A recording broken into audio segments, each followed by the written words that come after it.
chứ ngầm giật kia đi giật buôn là nó lên tê rồi cái này là cái này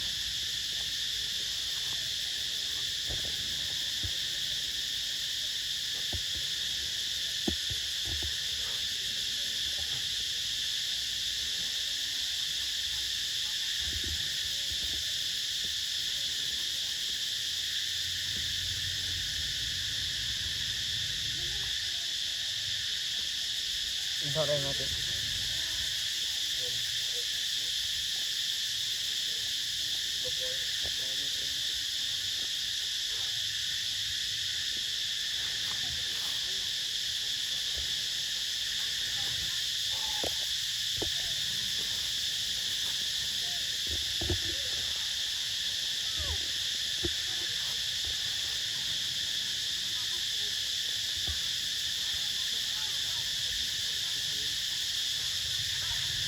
lúc sạch lụi lẹ lẹ tự nhiên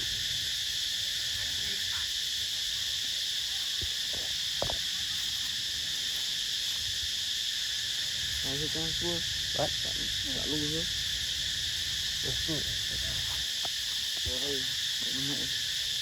bên này chặt đầy trùng chặt riệp hút tăng lên tay to là chặt nó quá rồi bên đây ở đợi cái sò tao tí đấy đợi làm thật này như đợi của cái không đợi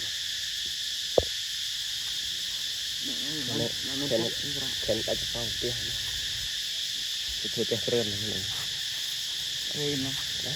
rồi nó chạm sát rồi chạm ra đó đấy chạm thịt đấy không nữa đây cần ba này tụ lắm thì tụ tụ không được bợ người ta lại không bợ thôi côn ok bợ làm đi đi với để làm tay đấy làm chặt hết chui ở kia đây đỡ khổ ấy chứ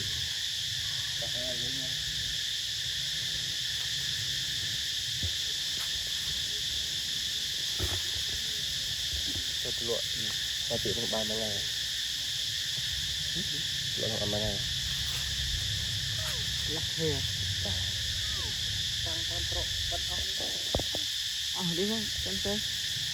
còn cái bật ra cái kia bỏ chậm mình miệng từng can luôn đã tiếc tăng ra mình luôn cam miệng đầy can